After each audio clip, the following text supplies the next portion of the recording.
মাগফিরাত কামনা করছি। শুভদিন আজকের এই সকলকে অনুরোধ করব, আমরা পরিকল্পিতভাবে ধীরে সুস্থে প্ল্যান নিয়ে আমাদের কাজ করতে হবে।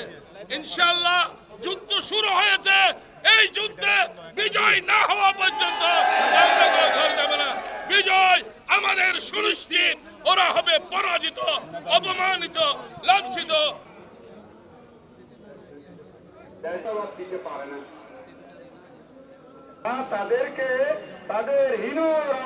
আমরা আইনের শাসনে বিশ্বাস করি। তাদের প্রতি সহানুভূতি থাকার কারণে সরকারি উদ্যোগী হয়ে আদালতের শরণাপন্ন হয়েছেন। আমরা তাই এই সমস্ত কোমলমতি শিক্ষার্থীদেরকে সরকারের পক্ষ থেকে, আওয়ামী লীগের পক্ষ থেকে বারে বারে আহ্বান জানানো হয়েছিল ধৈর্য ধারণ করার জন্য।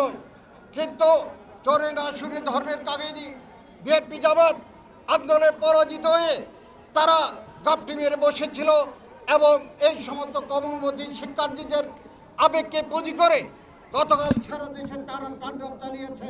সেই সিংহাসনে শেষে বসবে বয়সটাই হচ্ছে এরকম। ওই সাধারণ ছাত্রদের অভিভাবকদের বলতে চাই, আপনাদের নিরহ ছেলেবেলেকে সামনে দিয়ে আমাদের মেয়েদেরকে, আমাদের সন্তানদেরকে সামনে ঢাল হিসেবে ব্যবহার করে ওই সন্ত্রাসীরা পিছনে অস্ত্র নিয়ে, দাকুরাল নিয়ে সাধারণ জনগণের উপর হামলা চালাচ্ছে। এটা অতীত বাংলার জনগণ বরদাস্ত করে নাই, এখনো করবে না ইনশাআল্লাহ।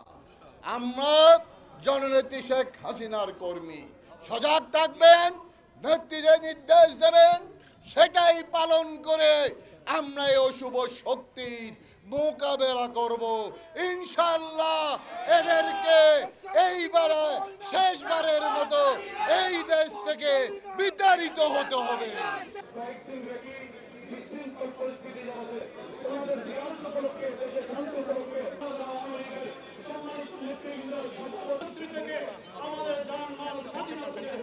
আমাদের